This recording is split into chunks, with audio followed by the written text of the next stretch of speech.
जहां हुई थी उमेश पाल की हत्या, 48 घंटे के अंदर पुलिस ने हत्यारों को वही ले जाकर ठोका।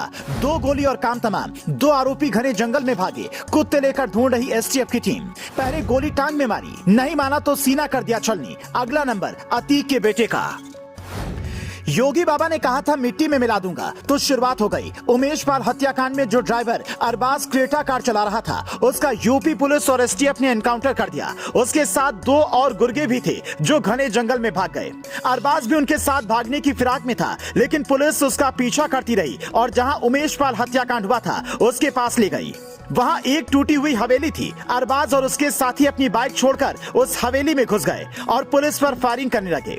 पुलिस ने भी जवाबी फायरिंग की। जब इनको लगा कि पुलिस ने घेर लिया है, तो अरबाज को छोड़कर उसके दोनों साथी पीछे की साइड से घने जंगल में भाग गए और अरबाज पुलिस के हत्थे चढ़ गया। पुलिस ने उसे सरेंडर करने के लिए कहा, लेकिन वो नहीं मान रहा था।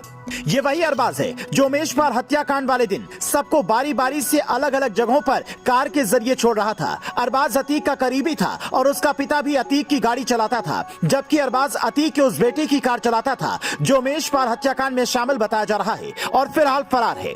अरबाज के जो 2 साथी भागे हैं, उन्हें पुलिस कुत्ते लेकर जंगल में ढूंढ रही है। पुलिस ने वहां अरबाज से कई बार सरेंडर करने के लिए कहा, लेकिन जब वो नहीं माना और एक पुलिसकर्मी को गोली मार दी, तो मजबूरी में पुलिस ने पहले उसकी टांग में गोली मारी। जिसके बाद अरबाज ने छुपने की कोशिश की और लगातार फायरिंग करता रहा। जवाब में पुलिस भी गोली चला रही थी। तभी एक गोली अरबाज की सीने में जाकर लगी। वो जमीन पर गिर गया। तुरंत एसटीएफ और पुलिसकर्मी उसके पास पहुंचे और अपने वाहन में ही अस्पताल लेकर दौड़े, लेकिन अस्पताल में डॉक्टर ने बताया कि वो मर चुका है। अरबाज के 2 साथी जो जंगल में भागे थे, उन्हें अब पुलिस ढूंढ रही है। माना जा रहा है कि अगर उन्होंने भी सरेंडर नहीं किया तो अंजाम यही होगा।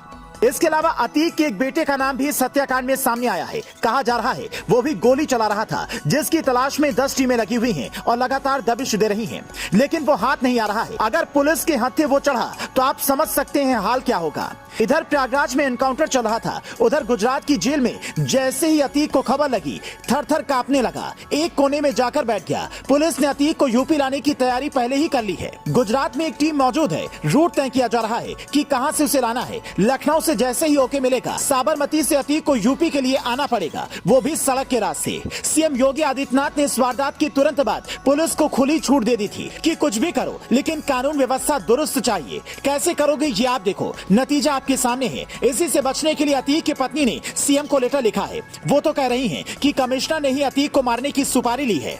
अब उसे कौन बताए कि जो दुनिया की सुपारी लेता था, उसकी सुपारी तो पुलिस को लेनी ही पड़ेगी, तभी तो आम आदमी की सुपारी नहीं जाएगी।